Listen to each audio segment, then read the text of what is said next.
Welcome to Healing Generations, a podcast creating a dialogue uplifting the importance of healing, strengthening, and supporting our communities, and that addresses the disparities and inequities in communities of color. Healing Generations is brought to you by the Healing Generations Institute, a collaborative initiative of the National Compadres Network and the Brotherhood of Elders. Be sure to subscribe to stay up to date on our new releases.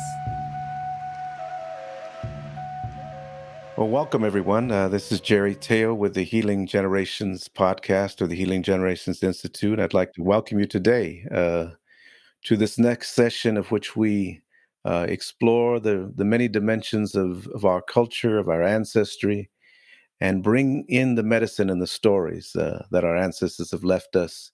And at the same time, on this journey of attempting to heal generations of trauma, heal generations of confusion, of oppression that we find many communities in. And so it is in this process that we look to those ancestors. And so I want to begin just today by, first of all, thanking Creator and thanking our ancestors. Let me just invite all of you to take a moment and take just a deep, deep breath. And as you do that, breathe in those ancestors. And as we do that, we give them thanks. We give them thanks for all that they've done, for all that they've taught us, for the sacrifices they've made, for the teachings and the medicine and the rituals and the songs and everything that they've left us to be able to be who we are today. We also invite those ancestors in to guide us today on this very special day. We acknowledge all of your ancestors, wherever you come from and wherever your journey is, as we join together today to heal this world and to find a better place so that children can grow in a place where there's less strife and less difficulty and more blessings and more healing. And I am very, very overjoyed, and you will be too, to welcome in an elder, a wisdom keeper, a warrior who has been on this journey for a number of years, being an example, being a teacher, being an expressionist. She's an artist. She's been a director. She's done so many things. But she's a friend of mine. I consider her a relative. I consider her someone that walks together in this world as a leader in many communities. And I'm talking about Carol Bebelle. She's also goes by Akua Wambui, and she's a native of New Orleans. New Orleans. Many. New Orleans. Yes. I've had so many wonderful experiences there. So many blessed experiences there as well. She also has degrees in from Loyola University in sociology, a master's degree from Tulane University in education administration. Has worked in the public sector for many, many years, but then is the founder of Ashe. Right, and we're going to find out about the Ashe Cultural Center, in which she has touched so many people, so many lives, and opened up doors for so many people to express their sacred purpose in many, many ways. So I'm really, really pleased. I want to just welcome Carol and invite her to say a few words to the audience. Sure. Well, first of all, I want to thank you, Jerry, and I want to thank you for being kind of a fellow journeyer on this life journey that we are all on. I was blessed when my path crossed with yours, and that we had the opportunity to begin to be part of each other's family. And I guess after that, what I would say is that I'm honored to carry the name of my infant aunt, who died very young, and so I carry the whole name of Carol Frances Bebelle, which was her name. And I'm a part of the family from both sides of the family, really, that go back in excess of 7 generations here in Louisiana. On my mother's side of the family, her mother intersects with the Native American community, and so that that imprint is all over this state in the names of cities and parishes and streets. And so I'm always happy to honor Native Americans for having been such wonderful guardians of the land and having been so willing to share it with us and to offer sanctuary in Louisiana, particularly when it worked out that enslaved Africans ran. And so I introduce myself in that way. I come from a family where I have grandfathers who were both ministers, and so I grew up in communities and in families who are very value conscious and who taught those values by what they said and also what they did. And the big lessons that they set us out in the world with were the ones that you were supposed to be responsible for yourself, but more than that, that you had some responsibility to others. And I have tried to live up to that expectation in the various things that I wound up doing during my life. Being a contribution is the thing that I think is most kind of important to me. That however and wherever it is that I am, that there's some way in which I'm doing that. And I guess over the years, I've also come to appreciate the power of we-ness, we usness, and how we all are on the journey of we making all our lives. We're constantly taking people into our we consciousness. And when we say that little word, that we're considering more and more and more and more and more people. And so when I began to isolate culture as a focus, I got the opportunity to be able to learn and think and speak and hear from other wizened folks about this core element of culture, which is such an important part of how it is that we learn to belong.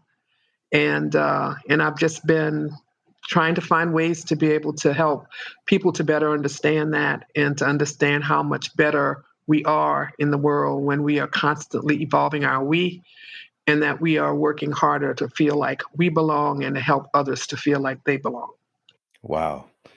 That's amazing. I mean, we-ness and we-making, you know.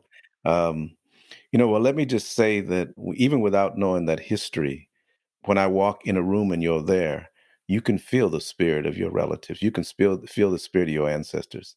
And I wonder if you could maybe share with us a little bit about that, the story of you growing up in that family and those elders and those teachers and Sure, sure, tell us a little bit about that and what you gained from that process. Yeah. sure. I stepped down as the director of Ashe in 2019, and I've had a full year and a little bit to really be just still enough to be able to reflect and think about how things connect. And so I think the story that I could tell is the story that is really my life journey, which is that my mother and my father married. My grandfather was a pretty popular grandfather on my father's side, a pretty popular minister in the Seventh Ward area of New Orleans, which is the area of New Orleans that's closest to Treme. And therefore, this is the place where you get to see a lot of the Creole families in New Orleans. Mm, And so we were neither Catholic nor Creole and were Baptist in that community. And so that meant something. mm, But I didn't get the full brunt of it primarily because Papa was who he was. And I have a poem that I wrote that's called First Date. And it talked about how on Sunday mornings he would get up to go to prayer service in the morning, like at 5, with the mm, deacons and the trustees. And then he would stop at a bakery called Judicious Bakery, and pick up donuts and come home. And then he would wake me up and we would have coffee and donuts in the morning. And so that's what the poem is about. That was my first date, was mm, with Papa. I'd get up to get ready to go to Sunday school. He'd go in and finish working on his sermon and maybe get a nap before coming back to church for 11 o'clock. But he was a larger than life character in my life. And he was gone when I was 3.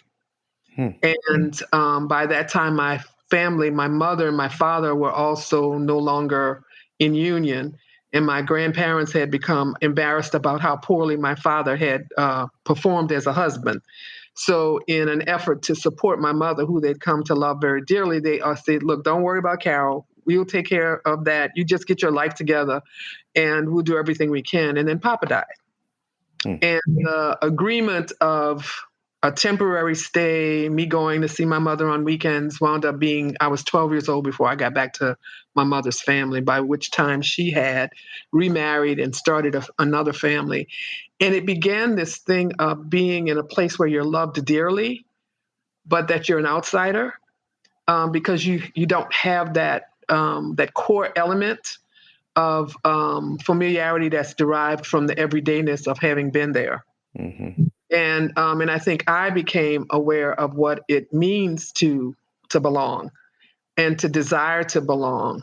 And I think that that's a little bit, I didn't understand that's what it was at the time, but I understood the need for it. And so as I went on, and clearly my mother and my stepfather and my brothers all were loving in all of that. But again, I missed 7 years of my first brother's life. And so my second brother became a lot more important to me, primarily because we were like coterminous, that he came into the family and I came into the family at the same time. So I have pretty much the whole knowledge of his life because we had an everyday existence so those are early things that weren't scarring, but they were certainly impacting in my life.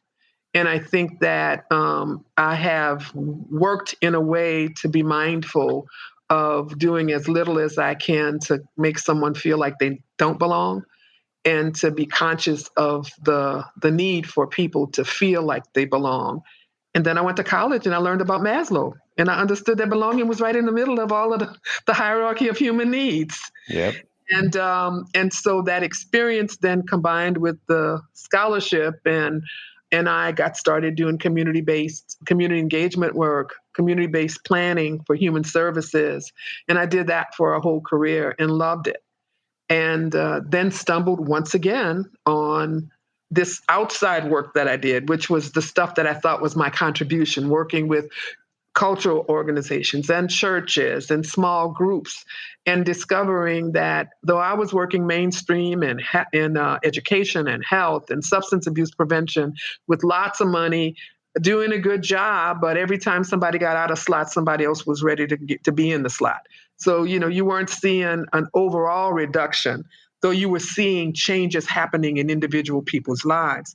Yet you had these people on the side who were working with so much less, and were making such big impacts. And I started trying to understand what was the difference. And again, it was that belonging.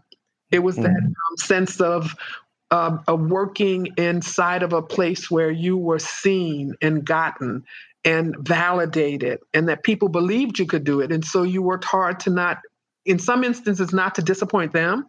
And then when that stopped working, it became because you could feel like you could do it. So people helped you to generate the confidence and the self-esteem that you needed to do hard things.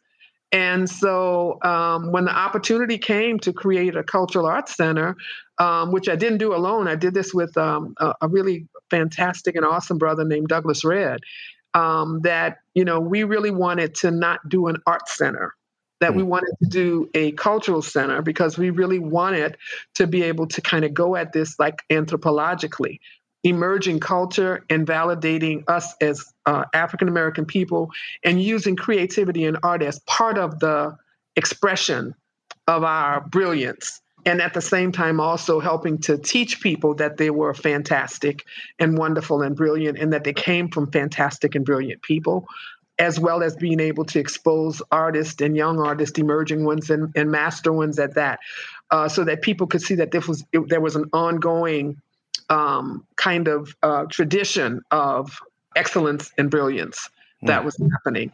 And then I had come to appreciate that even in the human service planning, that the more you planned inside of a way that was receptive to the people that you were trying to help, putting that help in quotation marks, the more you try to see who they were and see how your medicine could wind up being an addition to the medicine that they already had, that you did better than when you tried to essentially extract them from that and bring them to something else that was foreign and not so accepting to them.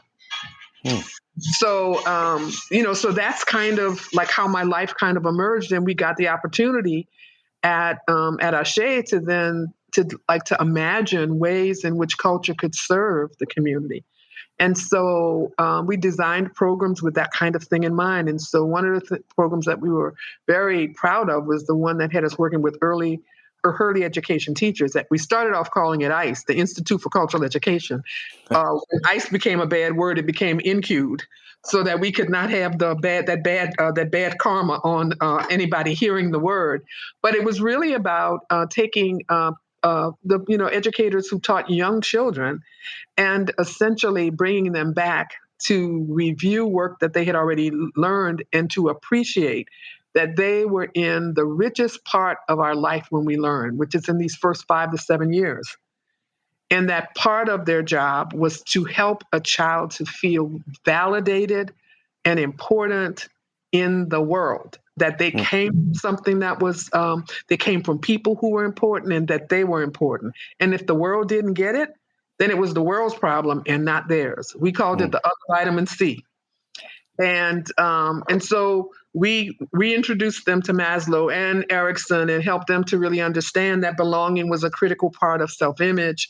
We talked about the Clarks and the the doll test that go all the way up to the CNN test to help them to really appreciate that if you don't take care of this, that the kids real early are getting these negative vibes about themselves. And if you don't feel good about yourself, if you don't feel like you come from something that's great, then you don't have great expectations for yourself.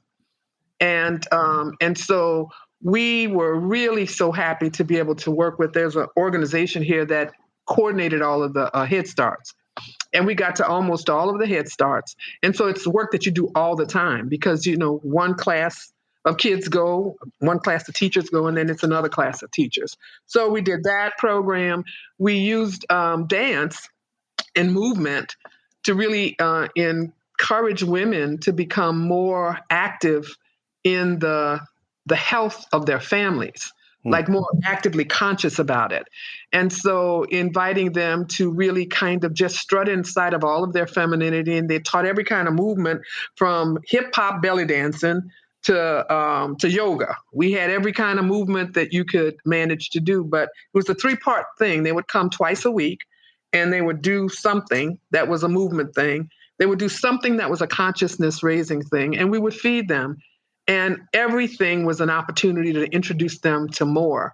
And so it was through that we were able to really support women after Katrina. Like so many of the women that were in that program said that they wouldn't have made it if they hadn't had sisters. It was called Sisters Making a Change.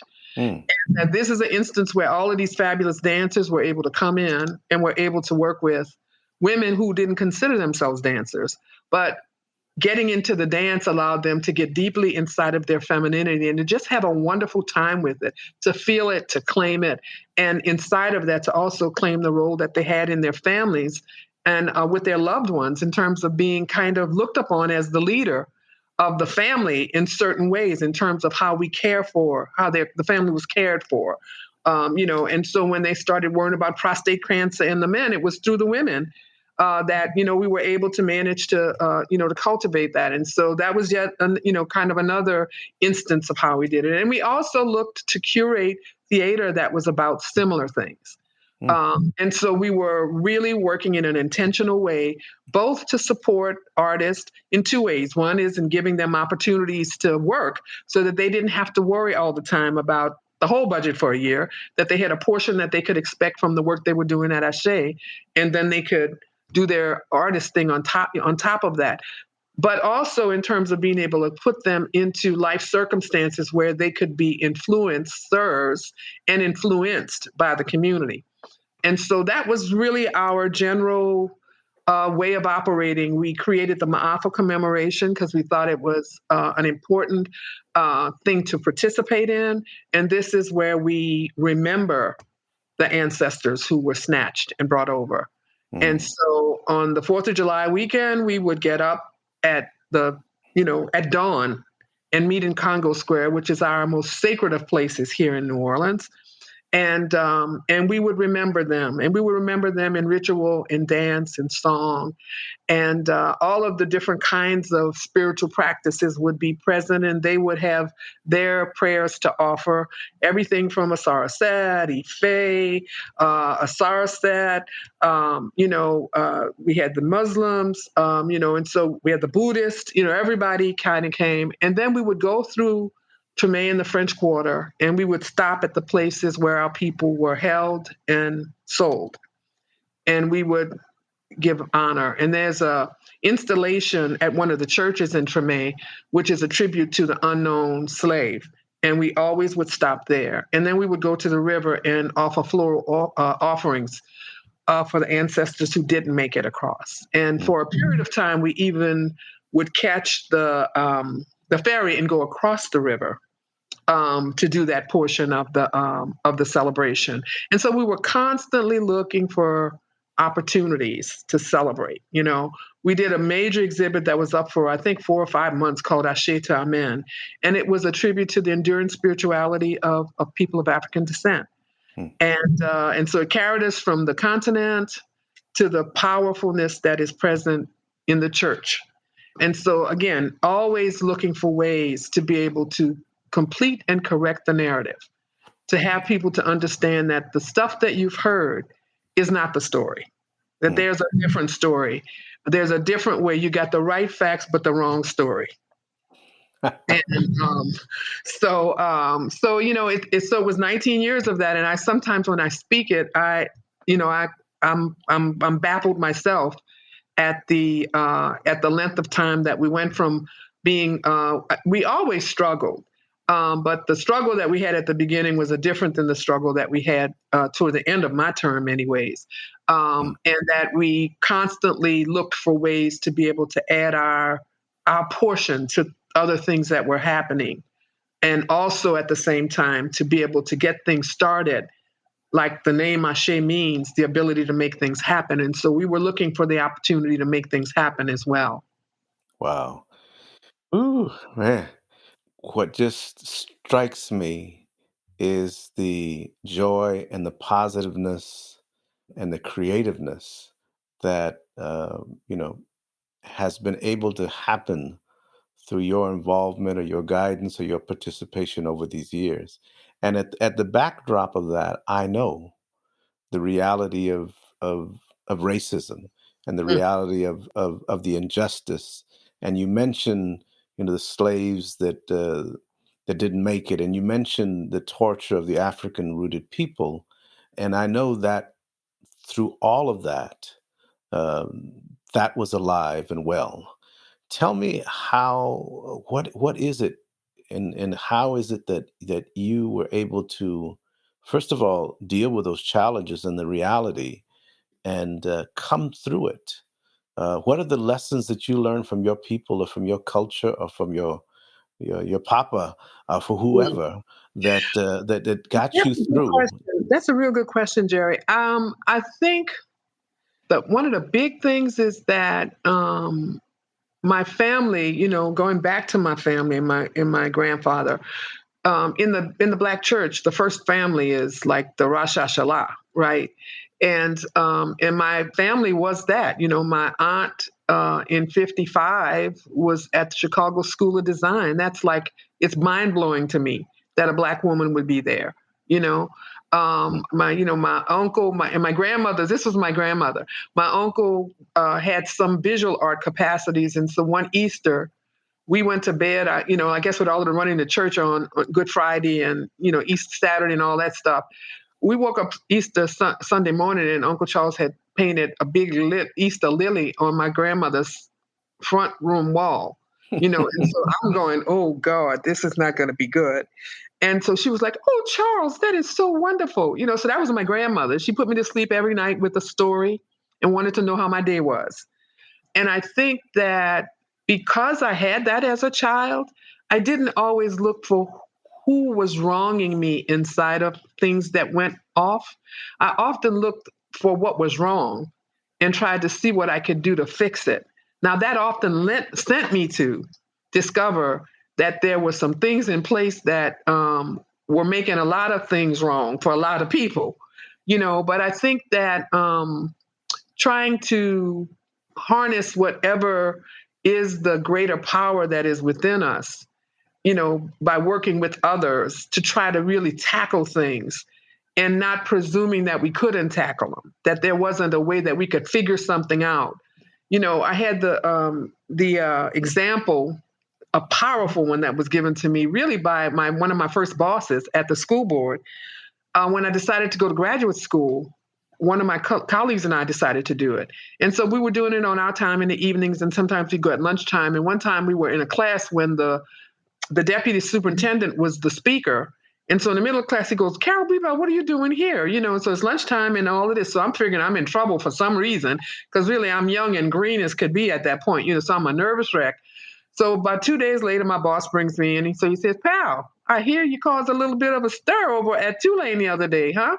I said, yes, I did, Mr. Carmichael. And so I'm waiting. And so he said, well, what are you studying? I said, we're working on master's degree in education. He said, He said, so, like, how much do the courses cost? And, how many courses does it take? And da, da, da, da, da. So he said, well, didn't we just send you to San Francisco for the grantsmanship thing? And how much did that thing cost? And so it was a big amount of money. I said, he said, So then he told me, he said, I tell you what, he said, you bring a B back, he said, and the school board's going to pay for the class. Wow. So they wound up paying for the whole, my master's and Paula's. And when the word got out, it caused a huge brouhaha. But we had gotten our master's degrees, but the important thing it taught me was the whole notion of how you take a set of circumstances and you don't just look at them at the way they've been usually looked at. You look at them in a wider frame, and you look at like other practical ways that these things have been done. And sometimes you can come up with solutions that others haven't thought of yet. Now they quick, fast, and in a hurry got a policy on what courses the school board was going to pay for people and stuff like that. But Paul and I had our master's degrees by then. You know, I just need to say this because there's blessings that come to us. Mm-hmm. And and even with my own children, they would come home sometimes and say, Dad, I got lucky. No, you didn't get lucky. Mm-hmm. It's not just luck. Mm-hmm. It's your ancestors, your grandma's praying for you. I'm trying to Mm-hmm. do good for the world, and the blessings are coming to you. And what I hear in your spirit and what I hear in your story, and you said it several times that of what you teach, what you've taught in Ashe, that you come from beautiful, powerful people. You come from brilliant people, and that resonates with you. So when you have that belief, that when you believe that, when you know that, then beautiful things come to you as well. Not that there's not going to be challenges, not Oh that yeah, there's not there going to be. really are. Yeah, yeah, yeah, yeah. So to me, what a beautiful story and what a beautiful example, of how your ancestors' blessing manifests in you, and then you turn around and give it to others. Mm-hmm. Well, one of the things the two lessons that I specifically learned from my aunt and my grandmother. My aunt was, like I said, went to the School of Design, so she always made my special dresses. And so it came one Easter, and I guess it was really Christmas. And Christmas happened, we'd had dinner and all, and so I'm the dishes girl. So Auntie Gloria said, okay, let's get to the dishes, whatever. And I told her, Auntie, I said, I don't feel like doing that right now. And so she said, okay, no problem. And so I finally got around to it later, whatever, whatever. So we fast forward to Easter. So, we are like maybe 2 weeks out from Easter. People are getting their patent leather shoes and all of their Easter little dresses together and all. And nothing's happening, nothing's shaking over with the Bebelles. So we get to the week of Good Friday, and nothing's really happening. And somehow, though I'm like 8 or 9 years old, I know it's not a good idea to ask. Hmm. And so we get on, go. So Easter comes, and I wind up wearing something that I had already.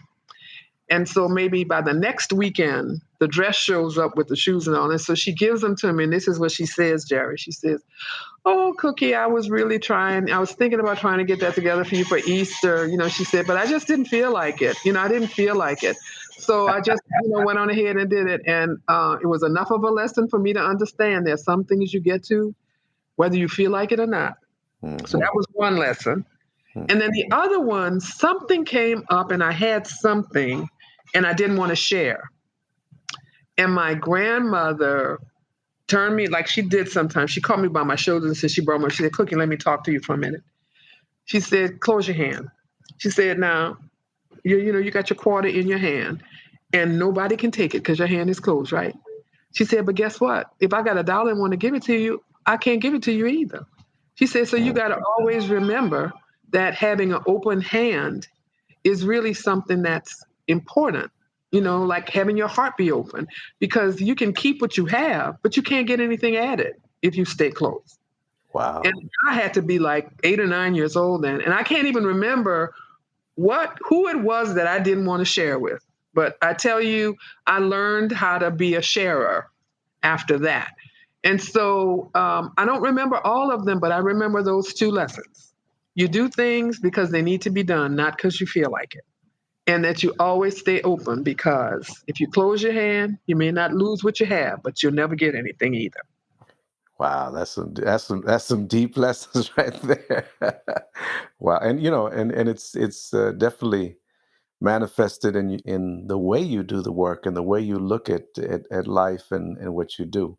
I wonder if you could talk about. I've never asked you this, but how did you come about your name Akua Wambui? And tell me about that name.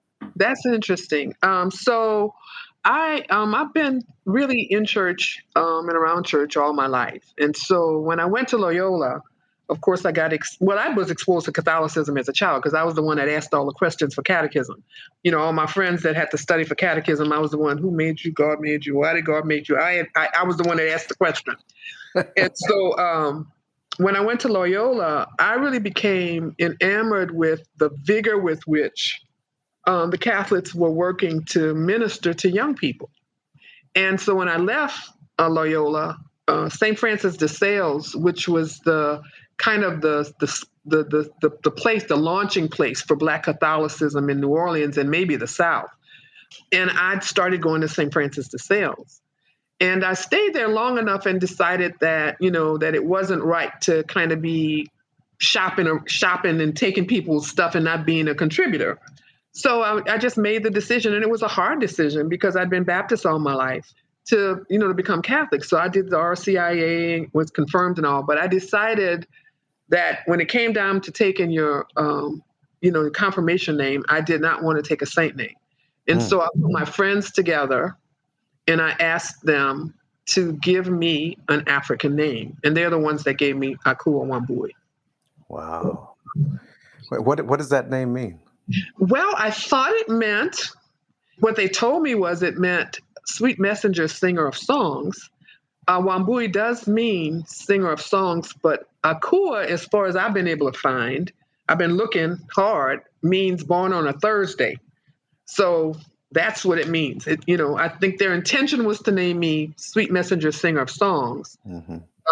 But we have Akua, which I'm not able to find a dialect that has it mean that. I may not have come across the one that they were working with. Mm. But that's still beautiful. That's still Yeah, beautiful. Yeah, yeah, yeah, I accept that. yeah. And I guess what that means is that there's a strong connection to your African roots. Oh yeah, yeah, yeah, yeah, definitely. I don't think there's been a day in my life that I ever was bothered by being Black. I was always happy and excited about it. And in fact, um, the angriest I came was as a child. I loved mythology, and I was in my 30s before I discovered Spark of the Spirit and learned that there was African mythology. Hmm. And so I don't think that I don't think a day has dawned in my life where I wished that I was something other than an African American woman. So how have you been able to understand and deal with racism and especially this, as it's you know been lifted up and so much in this last year. How does that challenge you, or what is your thinking on that? Or Yeah, I think and that's a real good question, Jerry. And I've been really thinking on that. And I think for me, and I think that this is the part of me that, because I did planning work for so long, like the planner presumes that there is always a way to consider and to imagine the better way of being or doing something. And I think that's the deal. That's the deal for me, is that I see I see everything that everyone else sees. I can't hang too long with it. Mm. because the processing of the anger and the pain and the rage and all are depleting in my spirit. It's like I really believe that our ancestors did the suffering that they did, fully being empowered by the understanding that we would not have to go through it. And so the extent to which I'm willing to allow what other people are still doing to us, what they refuse to recognize about what's been done in the past, I refuse to let it be a diminishing feature in my life. I really prefer to be on the path that's about kind of imagining how we create a vision for the present and the future that more and more people can see as the most desirable thing in the world, and that they become like ravenous about waking up every morning and running for it. And so that's it. It's like I can't be inspired about learning more about what's ugly in the past and what can be ugly in the future. I can be inspired about trying to figure out how to be able to have beauty to prevail, equity to prevail, and that's the thing that really constantly, whether it's in the lyric of a song, in the writing of a poem, in the sometimes I have nothing to say because you can't say anything more about reality than what it is. That Mm. it speaks for itself, and at some points we're all recovering racist and internalized racist. All of us are, and we will be that for a long time coming. So that's a given, and the history is there, and we have to learn it. We have to be aware of what has happened. We have to understand what that means, what the implications are. Not to the extent of having all of our creative energy and capacity on that, because then there's nothing left. Because then you get to learn it, then you react to it, then it has its influence on you. And so what was post traumatic distress becomes persistent traumatic distress. Hmm. Then you don't you have a small portion to bring to bear in the bringing of a brave new world. And so I try really hard to just, I was saying to somebody the other day, I said, I saw Roots already. I don't need to look at the new one. Mm. I'm really filling in blanks on like folks who kind of worked at getting it done. It's like I just finished looking at a film about Adam Clayton Powell because I realized I didn't have a lot of, I had like sparse kind of understanding of his story, Hmm. and so I Thurgood's, story, how powerful, Cicely was in her life, and so I try to fill myself. One of my favorite people in the world is Zora Hurston, and my favorite novel in the world is Their Eyes Watching God. I loved her because she loved us in our usness. She wasn't trying to cut T's and roll R's. She let us be who we were and saw a great and wonderful beauty in us, you know. And I think that she and Maya Angelou and are some of the people that I kind of see as my mentors in terms of like, taking the world and just refusing to only see the ugly that's there. Fighting for the glint, even the little sliver of a glint at the beauty that is present and what is potential. Wow. I mean, that's where I met you in this work. I met you in this racial healing and Yeah, and racial equity work. yeah. Um, so tell me a little bit about that, about because I know you're deep in that. I mean, and I think what I now am hearing is that it's that philosophy, it's that spirit of your ancestors, spirit of healing, spirit of creativity, of joy that underpins all it. Tell me about that and how we move. Yeah, so I feel like I fight a lot for racial healing, and that is that I fight for the time, the attention, and the conversation on healing that is different than the conversation on equity. That people are quick, fast, in a hurry, willing to work on equity, feeling that healing is either impossible or not worth the trouble.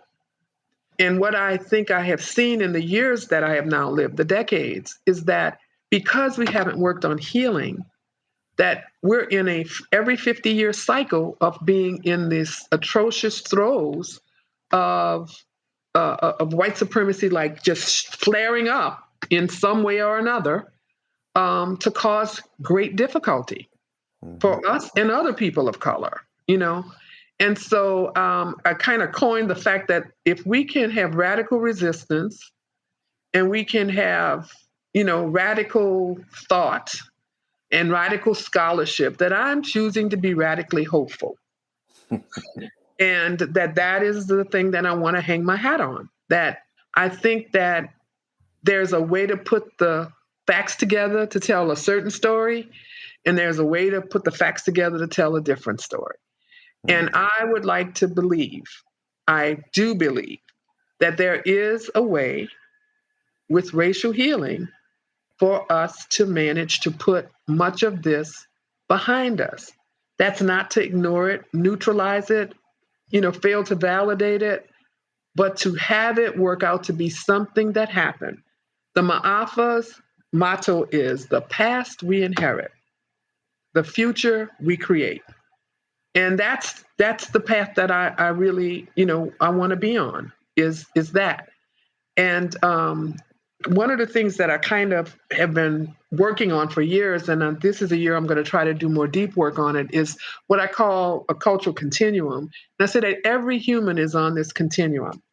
Cultural rooting, which is that you are born into a circumstance which gives you a set of values, rules, roles, rituals, traditions, and folkways. Then the first level of decision making is when you start moving in the world, which of these things do you bear? Okay. So you have cultural rooting, cultural bearing. Okay. Then we come across this other part, which is called, I'm calling cultural bridging. So you have your first pick was what I have been given am I going to choose to bear? Okay. Then comes this new thing. Oh, look at them. They do that. I begin the process of bridging. I want to take that and I want to start doing that too. So we have cultural rooting, cultural bearing, cultural bridging. Now, the final and the really masterful place to be is when it's culture making. Hmm. Okay, that's when you just sit down and say, we're running, ripping and running everywhere and all of this and, trying to get money to do for the kids and the blah, blah, blah. And I feel like I don't have a family. And you Hmm. say, you know what? We are gonna, every quarter of every year, we're gonna take a weekend. That's gonna be the family's weekend. And mom and I are gonna make a decision. You all are gonna make a decision. And then grandparents are gonna make a decision. Each of us have a date. And we get to plan what the family's gonna do on that weekend. That's culture making. Hmm. And so that's the continuum. And we're all doing it always. The problem is that many of us don't get to realize that we can culture make, that we can solve some of our problems by thinking culturally and making culture in our life that really attends to what we want to have attended to. You don't Wow. just have to wish this to happen. What you do is you give it the authority by making it a ritual in your family. You make it a ritual among your friends. You make it in the middle of the pandemic. My family is now Zooming every week. So tonight, when I finish with you, we'll be on our family weekly Zoom. We were not talking to each other every week before the pandemic. Yeah, I mean, that's, one of the things that I've learned is that we have to decide what we bring forward from our ancestors' ways. And I often talk about them when we were kids. My grandma would wake up at 4:30 in the morning, do her prayers, and she come to the room where all of us kids are sleeping and bless us up. And after I tell that story, there'd be so many people say, "Oh, I remember my grandmother did that. Oh, yeah, she did that to me." And I said, "So, are you doing it?" No, no, no. I'm not a grandmother. I said, "Who said you got to wait to become a grandmother to bless some people up?"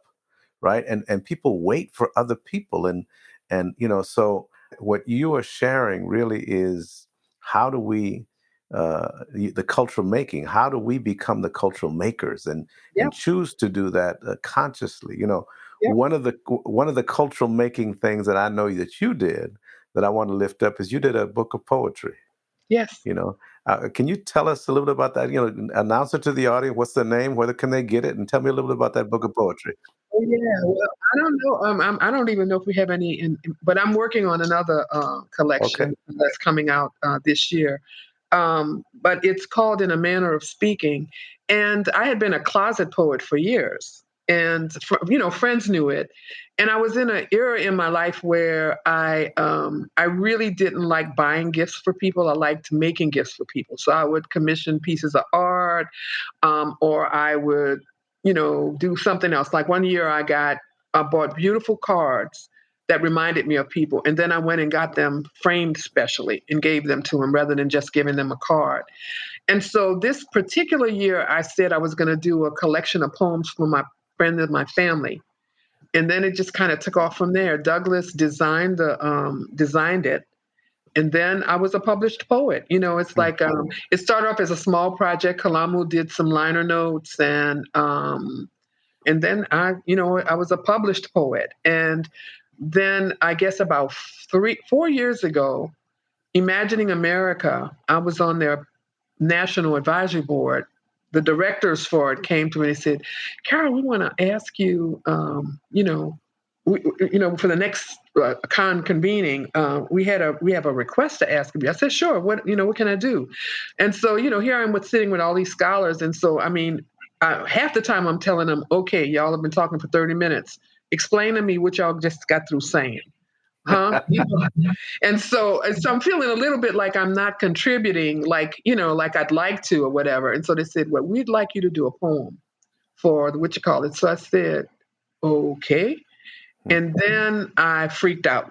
It's like I went, "What? What was wrong with you? Why did you do that?" And the piece that I wound up writing was a piece called Weaving the We, which is really all about what we're talking about now. It's all about the cultural continuum. And it's all about the observation that I wound up making. I woke up one morning, and I tell people all the time, I get these God whispers. I woke up one morning, it was on my mind. It was that the evidence that lets us know that we're intended to be social beings mm, is very easy to see once you realize it. That from the moment that we are conceived, we're connected. We're connected to our mother, whose body will take care of us before it takes care of her. mm. That's why they got to take those prenatal vitamins, okay? Upon being born, we're connected to our mother again because she's the source of our nourishment. And the family is there to do the things that we are unable to do for ourselves, okay? And that as we move on, there's this continual suggestion to us of where we feel a sense of weakness. It is only made strong or made better by being in connection with others. And so it was that kind of awareness that gave me the impetus for writing the poem. Weaving the We is what it's called. And it's really about how our whole life is about collecting other people and bringing them into our we, connecting other people and bring them into our we. And they bring us both joys, but they also bring us pains. But all of those are things that help to make our life interesting and worth living. I wonder if we take a moment right now and listen to that poem. Listen to that poem, "Weaving the We." Is that the quest called? Yeah, it's called, yeah. Weaving the We.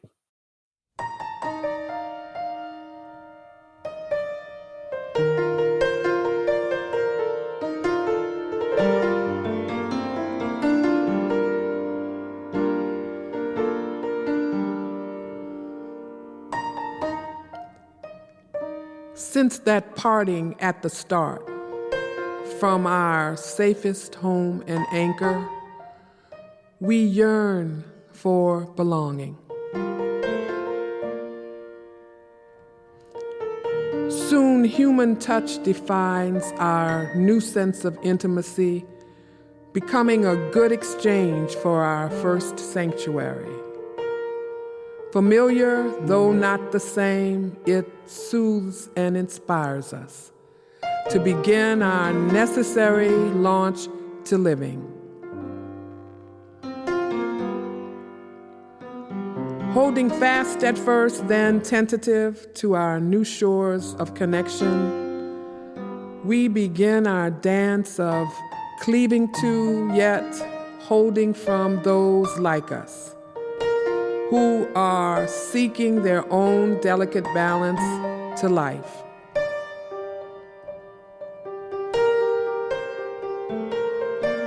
With every fiber of our spirit, we struggle to become able to be alone, yet part of those who help us know our emerging selves. They mostly look like us, sound like us, and we become like them. We are so satisfied with this way of being till the day that new presence shows up and we start to feel the pull to be with this new discovered pleasure. Though different, we bask in it. We flirt with it. It makes us laugh, feel good, reluctant to leave. Call it neighbor, friend, teacher, or just community. Now, a needed part of our happy. So our lifelong collecting of others begins. More and more to choose from to add to our anchoring, our tending of self and our expanded self called we. Yes, we sense the difference from those first ones, the ones we once so needed, called family. Once taken for granted, now we fear the risk of losing either one or the other. So we learn this ritual, this flirtatious dance of catching spirits, collecting people, adding them over and over to our we. And we grow better and better at this graceful effort. The new ones pull us, push, shape us, helping define us. This scares us, but also propels us, helping to anchor us, find our center, test our bonds of connection, belonging. We lose some along the way, yet we continue the dance, ever searching and collecting the ones for our we. Some stay, some leave, some melt into us, absent-minded, automatic, like breathing sometimes, but also intentional. Like a patient weaver, we hold the common thread while adding color, pattern to loop together in the making of our unique design for life. Oh, but we are not always careful to make sure that the design and structure can tolerate contrast, resistance, unexpected and compelling sweet distractions. For these in the end make our life more fulfilling, satisfying, and worth the living.